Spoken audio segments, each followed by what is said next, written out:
You become your social orbit. Now, I'm probably not going to be teaching you anything that you don't already know, but rather reminding you of some very important facts in that you become like the people or like the information that you surround yourself with. And that can go to the negative or it can go to the positive. So if you are around, all right, so everything that we do, everything with my coaching, my teaching, my belief and my value system, everything starts with you.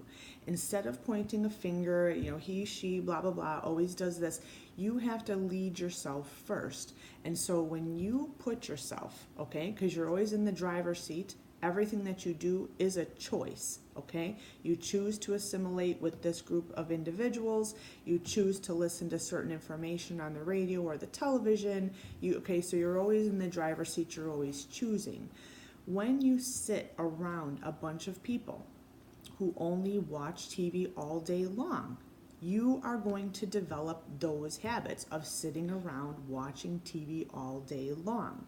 When you sit around a group of people who are highly opinionated, very, very, strong, maybe like political issue, like very just needing to be right and just, that sort of a mentality, you're going to become like that.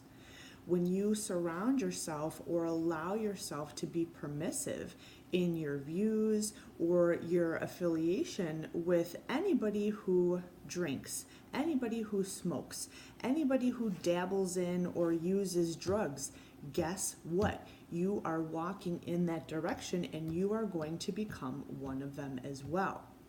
Okay, so you become your social orbit. Whoever you're around, whatever you're around, you start to take that on. You take on their mannerisms, you take on their facial expressions, you start to take that on. So you've got to be a very, very strong guardian of yourself and always be evaluating, is this serving me or my family well where we're affiliating ourselves?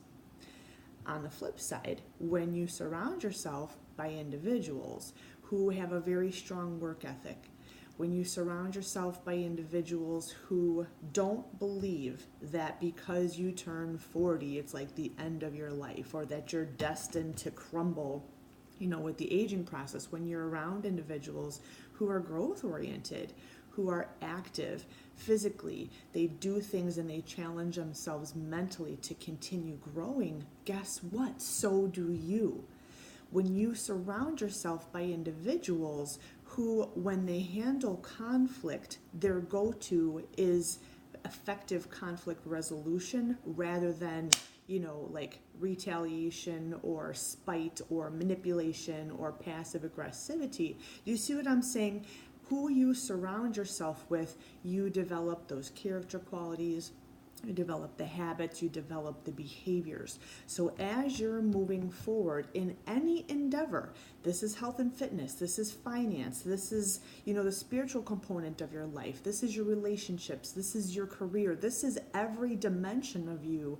You become your social orbit and you have to be a very, very strong guardian of who you allow into your space, who you allow into your family space, because your brain is like this super receiver.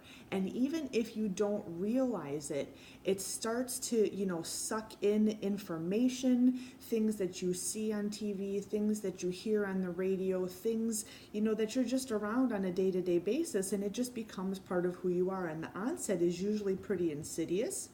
So you have to look at like the long term.